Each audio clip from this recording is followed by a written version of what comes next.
கலாத்தியர் 3:5 அன்றியும் அழித்து உங்களுக்குள்ளே அற்புதங்களை நடப்பிக்கிறவர் அதை நியாயப்பிரமாணத்தின் கிரியினாலேயோ விசுவாச கேள்வியினாலேயோ எதனாலே செய்கிறார்?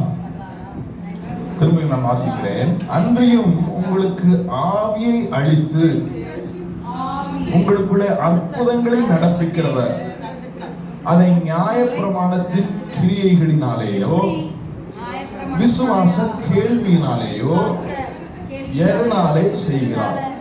அதாவது இதை ஒரு கேள்வியாக பவுல் கலாத்திற்கு சொல்ல வருகிறார். ஆவியை அழித்து உங்களுக்கு அற்புதங்களை நடப்பிக்கிறவர் அதை விசுவாச கேள்வியினாலே தான் செய்கிறார் என்பதை நிரூபிப்பதற்காக ஒரு தர்க்கத்தை போல இந்த பகுதியை எழுதி வருகிறார். சொல்ல உங்களுக்கு விளங்குதா? அப்ப நம்ம இந்த வசனத்துல வந்து ஆவியினாலே அற்புதங்களை நடப்பிக்கிறார். சத்தமாமே சொல்லுங்களேன். அல்லேலூயா. நமக்கு தேவையான அளவுக்கு இந்த வசனத்தை பேசுறேன். நான் இங்கிருந்து பின்னாடி வரைக்கும் பார்க்கிறேன். நீங்க ஆண்டவருடைய வார்த்தையை கவனிக்க உங்களை உற்சாகப்படுத்துகிறேன். உங்களுக்கு அவர் ஆவியை அளித்து உங்களுக்குள்ளே அற்புதங்களை நடப்பிக்கிறவர் அதை விசுவாச கேள்வியினாலே செய்கிறார் என்று சொல்லுகிறார். ஆமென். ஒவ்வொரு முறையும் நாம் ஆண்டவருடைய வசனங்களை, ஆண்டவருடைய வார்த்தையை கேட்கும் பொழுது அந்த வசனம், அந்த கேள்வி, 17 வசனம், கேள்வியினாலே என்ன வரும்? விசுவாசம். எதை கேட்பதனால்? அவருடைய வசனத்தை கேட்பது.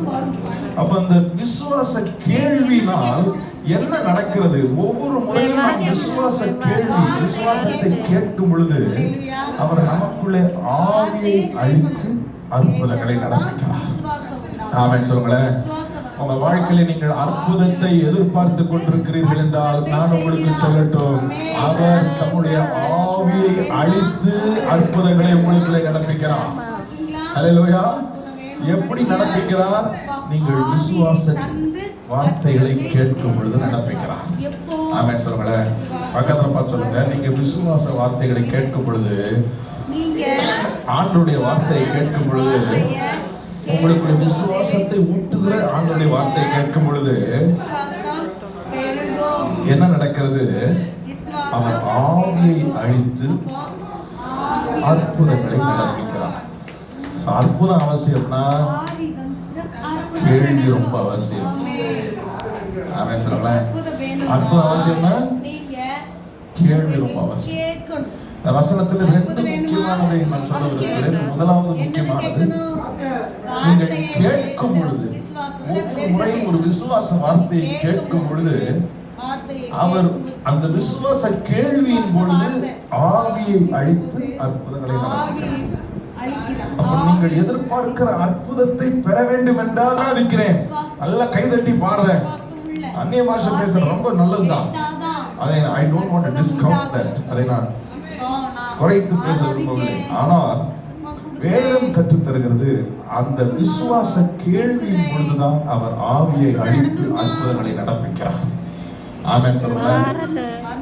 அப்போ நம்ம அற்புதத்தை எதிர்பார்க்கிறீங்கன்னா, if you are expecting a miracle in your life, எனக்கு ஒரு குழந்தை பாக்கியம் வேணுங்க, என் குடும்பத்துல பொருளாதாரத்துல ஒரு மாற்றம் வேணுங்க, என் கணவன் மனைவி உறவுல ஒரு பெரிய பிரேக்த்ரூ வேணும், என் தொழில ஒரு பிரேக்த்ரூ வேணும், ஒரு அற்புதம் நடக்கணும், அவர் விசுவாச கேள்வியின் மூலமாகத்தான் ஆவியை அழித்து அற்புதங்களை நடப்பிக்கிறார். ஆமென் சொல்லுங்க. இரண்டாவது முக்கியமானது, முக்கியமானது விசுவாச கேள்வி தான் மெயின். விசுவாச வாழ்க்கை